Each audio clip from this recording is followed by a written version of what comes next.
Ang tinuod nga sumusunod ni Kristo, gapamantay sa pulong sa mga pastor. Bantayan niya kung ang pulong sa pastor gasubay ba sa pulong sa Ginoo. Kung gasubay kini sa pulong sa Ginoo, din iya kining pagadawaton. Apan kung nakita niyang gasukwahi kini sa pulong sa Ginoo, iya kining isalikway. Sama sa nahitabo sa Acts 17 verse 11. Si Paul nagwali ngadto sa ilaha sa taga-Berea.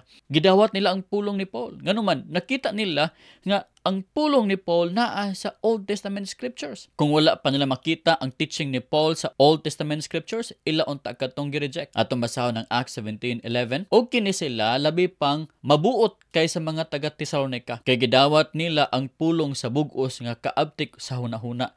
Nga ginasusi nila sa matag adlaw ang mga kasulatan kung matuod ba kining mga butanga. Mga butanga, kining mga butanga gisgutan diani Gospel of the Lord Jesus Christ. Gisusi nila ang Old Testament kung ang sulti ni Paul mahitungod ka Jesus nitugma ba sa Old Testament. Nagsulti si Paul nga si Jesus Christ anak sa Birhen. Ang pangalan niya Emmanuel. Paglantaw sa mga taga-Berea sa Old Testament, naagyoy Emmanuel. Nagimataw sa Birhen. Sa Isaiah 7:14. Gisulti ni Paul nga ang Mesiya pagasakiton, mamatay siya para sa iyang nasod. Pagbasa nila sa Isaiah 53 sa Old Testament, naagyod ang Mesiya pagasakiton, mamatay para sa iyang nasod. Nagtugma gyud. Busa mga igsoon gidawat sa mga taga-Berea ang pulong ni Paul tungod kay ila man gisusi ang kasulatan. Nitugma man ay perteng dawata gyud. Ginganlan sila noble-minded. Pero sa wala pa nila dawata, nagsusi sila daan. Gibantayan nila ang pulong daan ni Paul. Importante mga igsoon nga bantayan nimo ang pulong sa mga pastors. Kay dili tanang pastors karon gatudlo sa tinuod. Example, kini nga tao. Pranda rabasa ka rabasaya. Kung sadya mag-speak-in ko, kung kinsay mo hikap nako ka Korintian. Let us see. Sa dihang mag-speak in tongues daw siya, ang tao nga muhikap kaniya makorintihan. Kana nga statement na ba kana sa Bible? Atong tan-awon. Atong i-search kung naabay tao sa Bible nga sa dihang mag-speak in tongues siya, makakorinti siya. Ang muhikap sa iya makorintihan. Walay specific nga istorya sa Bible nga nag-ingon nga kung ang usa ka tawo mag-speak in tongues, makoryentehan ang muhikap sa iya ha. Ang speaking in tongues o speaking in different languages gisgutan sa mga libro sa Acts chapter 2 o sa 1 Corinthians 14, apan wala naghatag og detalye nga ang paghikap sa usa ka nag-speak in tongues makaresulta sa pagkakuryentehan o bisan unsang physical nga epekto sa muhikap. So, wala bisan unsang physical nga epekto sa muhikap niadtong tawo nga nag-speak in tongues. Rabasay. Rakasanda rabasay. Pranda rabasaya. Rakat rabasaya. Jika rabasaya. How many of you are from the Dipolog? People are from Dipolog. From Ayung. Come. Kaya kada kong tao. Kaya kada kong tao. Kung sumbag mo lang ko siya, kaya na ko siyang kinakaw dili. Dili na. Ano man, gamay kay kong kilogram, pesa nila. Ang kauban sa iyahang speak in tongues, mao ang pagka-knock out. Basta mag-speak in tongues, ma-knock out ang mga tao nga muhikap sa iyaha.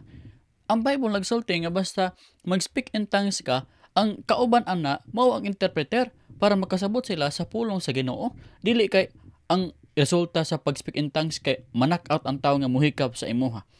Kita nimo, mura nag-boxing di ay. Kay kinahanglan pa nga ma-knock out. Ang Bible na ipatagaran about sa speak in tongues. Ingon sa Bible, if anyone speak in a tongue, let there be 2 or at the most 3, each in turn, and let one interpret. But if there is no interpreter, let him keep silent in the church, and let him speak to himself and to God. Ingon pa sa pulong sa Ginoo, kung walay interpreter, dapat maghilom lamang siya. Wala siya interpreter, unya nagsaba-saba pa siya. Dapat maghilom unta siya. Naunsa may iyang gibuhat, sa dihang nag-speak in tongues siya, nanoy manak out hinoon. Maghilom dapat mga igsoon dili kay kung walay interpreter nanoy manak out. So tanawa. So I'm speaking ng Rukasandra Basaya. So yan ang buhat ng hikap sa ako. And let us see what will happen. So now, okay. Now, I am praying speaking tongue. So imo buhaton while mag-speak in tongue to pastor. Muduol ka nako. Imo ko hikapon. Okay? And then as you would happen. Randarabas katrabasay. Rika trabasay diribasay. Ikarabasay. Randarabas. Ikarabas. Ha! Hey! Darababas. Hey! Tanawon ta ang slow mo ha. Kung gikan pa sa ibabaw ang persa, dapat ang abaga una malihok. Then dili na maglihok ang tuhod pa og dako kaayo. Nganong miluhod pa man siya aron makasikad siya. Oh. Perting si Kara gyud bakakon gining tawhanan nakapula, apil ni naka-pink. Oh, tanawa again. Nya kana po nakapula daw iyang giduot gamay ang naka-pink aron makahunad siya. So kung gikan pa gyud ang power sa naka-pink, then dili na kinahanglan nga medyo ituklod niya then mo sikad pa siya. Malabay na una yang abaga iyang kamot dahil matumba siya mawad ag umoy. Dili ba? Pero kung makita nimo diri na ay kusog ang iyang nga lawas, gigamit niya ang kusog sa iyang nga lawas para mo sikad siya. Dili gid gikan sa naka-pink nga kurente kun dili gikan sa ilang pagkabakakon. Mao ni ang mga mini nga mga pastors, mga mini nga propeta ay mo paminaw sa ilang mga istorya. Bantayan nato ilang mga istorya. Napay speaking in tongues nga siya rin nakasabot, wala interpreter. Ang Bible nagsulti basta na speaking in tongues, dapat na interpreter. Nalabay nang nakapula dili tungod sa gahom sa balang espiritu, kundi tungod sa iyang pagkabakakon. Ha? Ilabay ba ka sa Holy Spirit? Naon sa naday kay demonyo kay ilabay man ka sa Holy Spirit. Ang ilabay sa Holy Spirit kanang na demonyo. Di ba? Ano nalabay-labay man siya iyapon unsa day naday unclean things sa iya di ay. Kining naka-pink ayaw gin paminaw as mga tudlo niya ni. Nay mga sakto nga tudlo niya nadunggan ako. Pero naagay mas dako gid nga mga sayop nga katudloanan nga iyang gipang tudlo ayaw mo paminaw niya ni. Okay, lisod ka ayaw maminaw mo nga ang mga kamatuoran sinagulan og mga butbot nga mga butang. Basin unyag ang makaon nimo nga pagkaon bot-bot naman di ito, abi ni mong tinuod.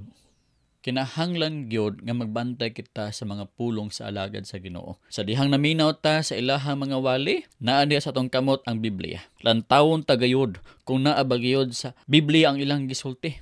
Kay ang final authority dili ang word sa pastor, dili ang word sa teacher, kundi ang word sa Ginoo. May final authority kanato. Nganong bantayan man sa membro ang pulong sa pastor kung kini magwali? Ngano man dili man ang pastor iyang gisunod. Si Kristo man iyang gisunod. Kay sumusunod man siya ni Kristo. Tan-aw niya kung ang gisulti ani nga speaker, sulti ba ni Kristo? Kung sulti ni Kristo, iya ka nang sundon. Apan kung sulti lamang sa iyang kaugalingon, dili ka na niya sundon. Ang iyang ginasunod dili ang pastor, kun dili si Kristo iyang ginasunod.